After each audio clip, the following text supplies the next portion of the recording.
Hi friends, welcome back to our channel. This is Upendra Kumar. So ఈరోజు మనం చెప్పుకోబోయే topic construction safety. So ఈ construction ఫీల్డ్లో మనం డే టు డే జాబ్కి వెళ్ళినప్పుడు ఎలాంటి సేఫ్టీ పాయింట్స్ మనం ఫాలో అవ్వాలి అనేది ఈరోజు మనం తెలుసుకుందాం. సో ఈ కన్స్ట్రక్షన్ సేఫ్టీలో ఫస్ట్ పాయింట్ ఏంటి అంటే మనం జాబ్ స్టార్ట్ చేసే ముందు start with safety talk. So మనం ఏదైతే జాబ్ చేస్తున్నామో, చేయడానికి వెళ్తున్నామో ఆ జాబ్ గురించి ఫస్ట్ ఆఫ్ ఆల్ మనం ఒక సేఫ్టీ టాక్ అనేది ఇస్తే ఏమవుతుంది అంటే ఆ జాబ్లో ఉన్న హజార్డస్ కానీ, లేకపోతే దాని యొక్క కండిషన్ కానీ, ఆ జాబ్ యొక్క ప్రొసీజర్ కానీ, ఇలా కంప్లీట్గా మనం దాని గురించి అండర్స్టాండ్ చేసుకొని దాని నుంచి ఎటువంటి టైప్ ఆఫ్ ఇన్సిడెంట్స్ అవ్వచ్చు, హజార్డస్ అవ్వచ్చు, అలాంటివన్నీ కూడా మనకి క్లియర్ కట్గా తెలుస్తుంది. సో అందుకోసమే ఏ జాబ్ స్టార్ట్ చేసే ముందైనా సరే ఈ కన్స్ట్రక్షన్ ఫీల్డ్లో మనం గ్యారంటీగా ఆ సేఫ్టీ టాక్ అనేది ఇస్తే చాలా చాలా మంచిది.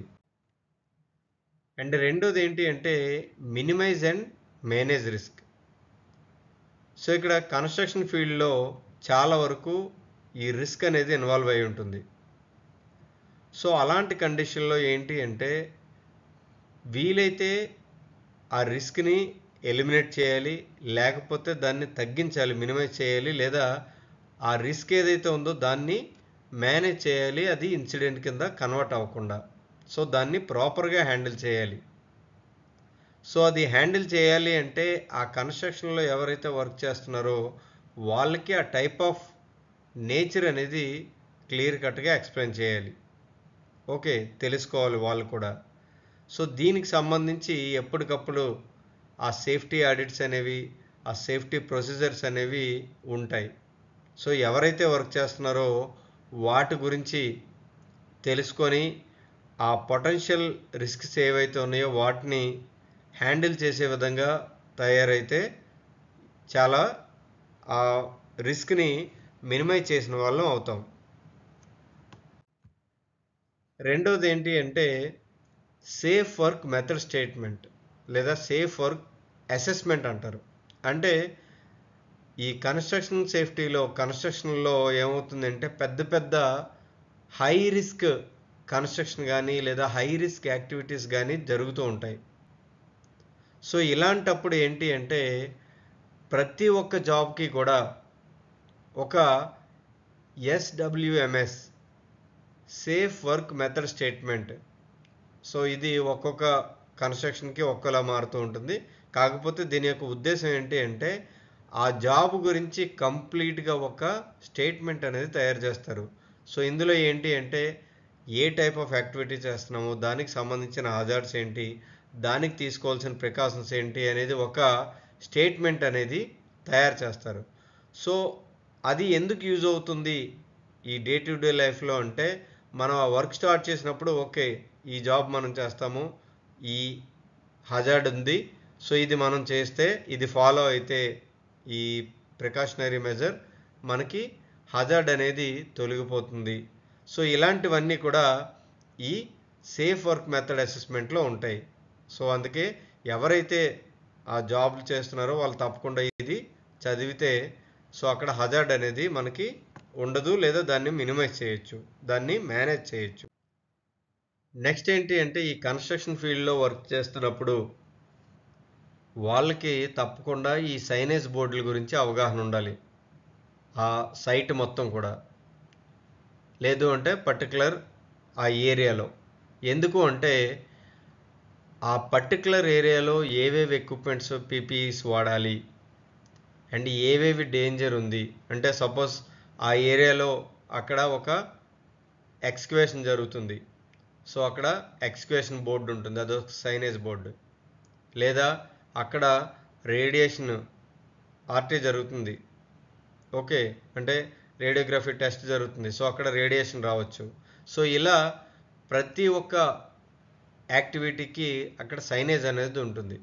అండ్ ఆ ఏరియా బట్టి ఏవేవి పీపీఈ వాడాలి అనేది క్లియర్ కట్గా అక్కడ మెన్షన్ చేస్తారు. సో అందుకోసమే అక్కడ ఏదైతే స్టేట్మెంట్ తయారు చేశారో జాబ్ స్టేట్మెంట్ గురించి ఆ స్టేట్మెంట్లో కూడా క్లియర్ కట్గా ఇస్తారు. ఓకే. అండ్ ఆ ఎమర్జెన్సీ ఇన్ కేస్ ఏదైనా అయితే, ఏదైనా ఎమర్జెన్సీ కానీ ఇన్సిడెంట్ కానీ అయితే అక్కడ ఎమర్జెన్సీ కాంటాక్ట్ నెంబర్ ఇస్తారు. అండ్ ఫైర్ అండ్ ఆ మిగతా హాస్పిటల్ ఆ నెంబర్ ఇస్తారు. ఓకే.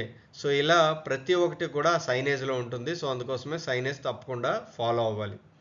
అండ్ ఇంకొక విషయం ఏంటి అంటే ఎంట్రీ ఎక్కడ ఉంటుంది, ఎగ్జిట్ పాయింట్స్ ఎక్కడ ఉంటాయి, ఫస్ట్ ఎయిడ్ ఏంటి, ఎమర్జెన్సీ ఫైర్ ఎక్విప్మెంట్ ఎక్కడుంది, ఇలాంటివి కూడా ఆ సైనేజ్ బోర్డులో క్లియర్గా తెలుస్తుంది. అందుకోసమే ఎవరైతే కన్స్ట్రక్షన్లో వర్క్ చేస్తున్నారో వాళ్ళు క్లియర్ కట్గా ఆ సైనేజ్ బోర్డ్ని యూజ్ చేసుకోవాలి. అండ్ రెండోది ఏంటి అంటే entry and exit point. So ఇక్కడ ఏంటి అంటే జనరల్గా కన్స్ట్రక్షన్లో హెవీ మిషనరీ ఉంటుంది, హెవీ వెహికల్ యాక్సెస్ ఉంటాయి. సో ఇవన్నీ కూడా ఏంటి అంటే traffic points, high traffic points ఉంటాయి. సో ఈ హై ట్రాఫిక్ పాయింట్స్ దగ్గర మనం వెళ్ళేటప్పుడు లేదా వచ్చేటప్పుడు చాలా కేర్ఫుల్గా చూడాలి. సో ఒక్కొక్క ప్లాంట్లో ఏంటి అంటే ఒక్కొక్క కన్స్ట్రక్షన్ సైట్లో సెపరేట్గా ఇస్తూ ఉంటారు. ఇన్ కేస్ ఆ కన్స్ట్రక్షన్ సైట్ చిన్నది అయినప్పుడు సో ఏం చేస్తారు, ఒకే యాక్సెస్ ఇస్తారు. సో ఈవెన్ మెషినరీకి కానీ వెహికల్ యాక్సెస్ కానీ అండ్ ఎవరైతే అక్కడ వర్క్ చేస్తున్నారో వాళ్ళందరూ కూడా. సో అలాంటి దగ్గర మనం ఆ ట్రాఫిక్ పాయింట్స్ అనేవి క్లియర్ కట్గా చూసుకోవాలి. And complaint chemical storage. ఇక్కడ కెమికల్ స్టోరేజ్ అంటే జనరల్గా ఈ కన్స్ట్రక్షన్లో మనకి మెనీ కెమికల్స్ వాడుతూ ఉంటారు డిపెండింగ్ అపాన్ ఇండస్ట్రీ ఆ ప్లాంట్ బట్టి. సో అలాంటివి ఎక్కడ స్టోర్ చేస్తున్నారు, ఎలా స్టోర్ చేస్తున్నారు అనేది కూడా ఆ వర్కర్స్ చూసుకోవాలి. ఎందుకు అంటే డైరెక్ట్గా అక్కడికి వెళ్ళి ఆ కెమికల్స్ని టచ్ చేస్తే ప్రాబ్లం అవుతుంది, లేదా అక్కడ కేర్ఫుల్గా లేకపోతే ఫైర్స్ అవుతాయి, ఎక్స్ప్లోజన్స్ అవుతాయి, సో ఇంజరీస్ అవుతాయి. సో ఇలాంటివన్నీ అవ్వకుండా ఆ కెమికల్ స్టోరేజ్ ఎక్కడైతే ఆ సైనేజ్ ఉందో సో అలాంటి ప్లేస్కి మనం వెళ్లకుండా లేదా దాన్ని సరిగ్గా హ్యాండిల్ చేసేలాగా చూసుకోవాలి. ఓకే. సో ఆ ఏవైతే కెమికల్ స్టోరేజ్ ఉన్నాయో అవి కూడా కరెక్ట్గా ప్లేస్ చేశారా లేదా, ఇన్ కేస్ ఏదైనా పడిపోయేలా ఉందా, సో ఇలాంటివన్నీ మీరు గుర్తిస్తే వెంటనే మీరు అక్కడ ఎవరైతే ఇన్ఛార్జ్ ఉన్నారో వాళ్ళకి కంప్లైంట్ చేస్తే వాళ్ళు దాన్ని అడ్రస్ చేస్తారు. అండ్ నెక్స్ట్ ఏంటి అంటే ఎన్విరాన్మెంటల్ కండిషన్. సో ముఖ్యంగా కన్స్ట్రక్షన్ సేఫ్టీలో ఏంటి అంటే కన్స్ట్రక్షన్లో ఈ ఎన్విరాన్మెంటల్ కండిషన్స్ అనేవి చాలా చాలా ఇంపార్టెంట్. ఎందుకు అంటే మార్నింగ్ లేదా మనం జాబ్ దగ్గరికి వెళ్ళినప్పుడు వెదర్ కండిషన్ ఒకలా ఉండొచ్చు, దాని తర్వాత మళ్ళీ వెదర్ కండిషన్ మారచ్చు. సో దీన్నే మనం ఏమంటాం అంటే సైట్ ఎమర్జెన్సీ అంటాం. సో సైట్ ఎమర్జెన్సీ జనరల్గా మనకి ఎన్విరాన్మెంటల్ కండిషన్ వల్లే కాదు, అక్కడ కన్స్ట్రక్షన్ జరుగుతున్నప్పుడు కూడా వస్తూ ఉంటుంది. ఓకే. సో అలాంటప్పుడు ఏమవుతుంది అంటే దాన్నే మనం ఆన్ సైట్ ఎమర్జెన్సీ ప్లాన్ అని పిలుస్తారు.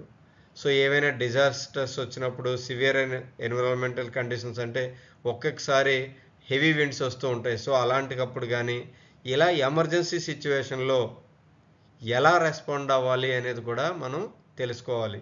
సో అక్కడ దాన్నే మనం ఆన్ సైట్ ఎమర్జెన్సీ ప్లాన్ అని పిలుస్తారు. ప్రతి ఒక్క కన్స్ట్రక్షన్ ప్లాంట్కి లేదా ఇండస్ట్రీకి ఒక ఆన్ సైట్ ఎమర్జెన్సీ ప్లాన్ ఉంటుంది. సో ఈ ఆన్ సైట్ ఎమర్జెన్సీ ప్లాన్ ఏంటి అంటే ఇన్ కేస్ సడన్గా అక్కడ ఎమర్జెన్సీ క్రియేట్ అయితే మనం ఏం చేయాలి, ఆ వర్కర్ ఏం చేయాలి, సో ఏ ప్లేస్కి వెళ్ళాలి, దాని యొక్క అసెంబ్లీ పాయింట్స్ ఏంటి, ఇలాంటివన్నీ కూడా కంప్లీట్గా అక్కడ మెన్షన్ చేసి ఉంటాయి. సో ఒక్క వెదర్ అనే కాదు, ఈ ఇతర ఏదైనా ఎమర్జెన్సీ వచ్చినా సరే మనం ఎలా రెస్పాండ్ అవ్వాలి అనేది క్లియర్ కట్గా అందులో తెలుస్తుంది. నెక్స్ట్ది ఫస్ట్ ఎయిడ్. సో ఈ కన్స్ట్రక్షన్లో ఏంటి అంటే ఎవరైతే వర్క్ చేస్తున్నారో వాళ్ళు ఒక్కొక్కసారి ఇంజ్యూర్ అయ్యే అవకాశం ఉంటుంది. సో ఇంజ్యూర్ అయినప్పుడు ఈ హాస్పిటల్కి తీసుకువెళ్ళే ముందు ఆ ఇంజ్యూర్ అయిన పర్సన్కి ఫస్ట్ ఎయిడ్ అనేది ఇస్తూ ఉంటారు. సో ఎవరు పడితే వాళ్ళు ఫస్ట్ ఎయిడ్ అనేది ఇవ్వరు. సో అందుకోసమే ఒక ట్రైన్డ్ పర్సన్ ఉంటారు, వాళ్ళనే మనం ఈ ఫస్ట్ ఎయిడ్ ఆఫీసర్ అని పిలుస్తారు లేదా ఫస్ట్ ఎయిడ్ పర్సన్ అని కూడా పిలుస్తారు. సో వాళ్ళు ఏం చేస్తారు అంటే జనరల్గా ఆ కన్స్ట్రక్షన్ ఫీల్డ్లో అవైలబుల్గా ఉంటారు. సో ఎప్పుడైతే పర్సన్ ఇంజ్యూర్ అయ్యారో ఇమీడియట్గా వాళ్ళకి ఇన్ఫామ్ చేస్తే వాళ్ళు వస్తారు. సో ఈ వర్క్ చేసే వర్కర్స్ తప్పకుండా ఫస్ట్ ఎయిడర్ గురించి వాళ్ళ యొక్క డీటెయిల్స్ తప్పకుండా వాళ్ళ దగ్గర ఉండాలి. అండ్ ఇంకొక విషయం ఏంటి అంటే ఆ ఫస్ట్ ఎయిడ్ కిట్స్ కానీ ఎక్విప్మెంట్ కానీ కరెక్ట్గా యాక్సెసిబుల్ ఏరియాలో ఉన్నాయా లేదా అనేది కూడా మనం చూసుకోవాలి. నెక్స్ట్ అండ్ ఇంపార్టెంట్ పాయింట్ ఏంటి అంటే ఎవరైతే కన్స్ట్రక్షన్లో వర్క్ చేస్తున్నారో వాళ్ళు గ్యారంటీగా పీపీఈ తప్పకుండా వాడాలి. అందులో ఎటువంటి డౌట్ కూడా ఉండకూడదు. ఎందుకు అంటే సో ఇక్కడ ఓపెన్ స్పేసే కదా, నేను హెల్మెట్ వాడను లేదా ఇక్కడ సేఫ్టీ షూ వాడను అంటే లేదు. ఆ ఏరియాకి సంబంధించిన ఏవేవైతే పీపీఈ మెన్షన్ చేశారో ఇలా మొత్తం అన్నీ కూడా యూజ్ చేయాలి. ఓకే, ఇలా 2 minutesే కదా నేను వెళ్ళి వచ్చేస్తాను అని అనడానికి వీలు లేదు. సో నెక్స్ట్ ఏంటి అంటే ఈ కన్స్ట్రక్షన్లో ఎక్కువగా ఇన్సిడెంట్స్ అయ్యే ఒక పాయింట్ ఏంటి అంటే డ్రాప్డ్ ఆబ్జెక్ట్స్. అంటే ఎక్కడి నుంచి అయినా ఆబ్జెక్ట్స్ పడితే కిందన ఆ పర్సన్స్ ఇంజ్యూర్ అయ్యే సిచ్యువేషన్స్.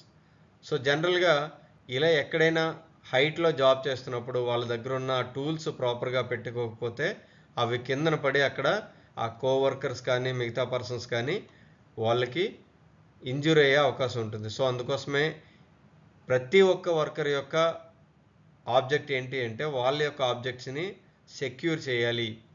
సో ఆ ఫాలింగ్ రిస్క్ని మినిమైజ్ చేయాలి. ఎందుకు అంటే కన్స్ట్రక్షన్లో చాలా పార్టీస్ ఇన్వాల్వ్ అయి ఉంటాయి. లైక్ ఇన్స్ట్రుమెంటేషన్ కానీ, ఎలక్ట్రికల్ కానీ, సివిల్ కానీ, మెకానికల్ కానీ. సో ఇలా డిఫరెంట్ పార్ట్స్ ఆఫ్ పీపుల్ ఉంటారు కాబట్టి వాళ్ళందరూ కూడా వాళ్ళ యొక్క ఆబ్జెక్ట్స్ని సెక్యూర్ చేసుకోవాలి. ఈవెన్ టూల్స్ అనే కాదు, వాళ్ళ యొక్క ఎక్విప్మెంట్ కావచ్చు, ఏదైనా సరే.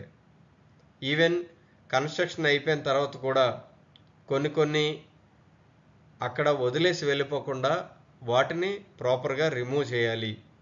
ఓకే, సో మళ్ళీ టుమారో వస్తాం కదా ఇక్కడే ఉంచుదామని కాకుండా వాటిని ప్రాపర్గా సెక్యూర్ చేయాలి. సో ఇది కన్స్ట్రక్షన్ సేఫ్టీ గురించి బ్రీఫ్గా చెప్పడం జరిగింది. సో మీకు అర్థమైందని అనుకుంటున్నాను. ఏమైనా డౌట్స్ ఉంటే అడగండి. మా ఛానల్ సబ్స్క్రైబ్ చేసుకోండి, షేర్ చేయండి, లైక్ చేయండి. Thanks for watching.